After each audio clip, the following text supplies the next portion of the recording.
Hey guys, I'm Adrian Bozman, and I'm here with Kara Hipskin today at CrossFit HQ, and we're going to be talking about the bar muscle up.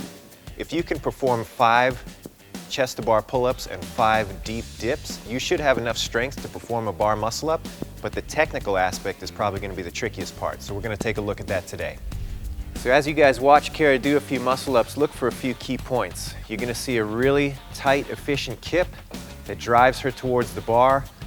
You're going to see her pull the bar as deep as she can, getting the bar as close to her hips as possible. And she's going to wait until the bar makes contact with her body before she begins the transition into the bottom of the dip. All right, so we're going to break the bar muscle up down into a few key points. The first thing we're going to look for is a really controlled swing that sets us up for success. The second is capitalizing on the kip to get as deep as we possibly can in the pull. And then finally, getting through the transition and waiting for the timing to be right. Take a look at Kara's swing. You'll notice that we've got a lot of control, but it's also really aggressive. Once we have our swing under control, we're going to practice pulling as deep as we possibly can, trying to get the bar as close to the hips as possible without a transition.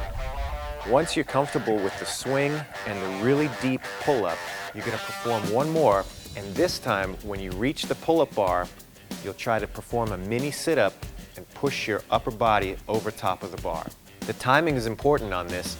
You need to wait until the bar contacts your body. If you try to transition early, you're going to be fighting against yourself and it becomes very difficult. We're going to take a look at 4 of the most common problems that we see during the bar muscle up.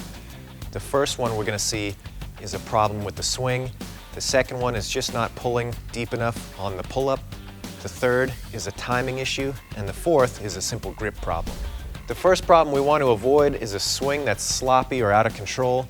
You can see Kara's got a lot of unneeded motion that's not going to set her up for success. Going back a step in the progression and practicing that swing, making sure it's dialed in tight, can be the best step to achieving your muscle up.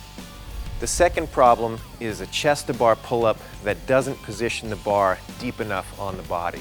You can also see in those last few reps that Kara's body is very vertical. We need her to be leaning back a little bit so that she can capitalize on her ability to lean forward in the transition. Take a look at Kara transitioning too early. This often leads to the dreaded chicken wing position where we have the athlete with one arm over the bar and the other arm still below the bar. Simply waiting until the bar makes contact with the body can alleviate a lot of problems in the transition. Another issue we might see on the bar muscle up is the athlete setting up with too wide of a grip. Sometimes athletes like to favor this grip for their chest to bar pull-ups, but as you can see, it makes it really difficult for the athlete to transition because their shoulders just don't have anywhere to go.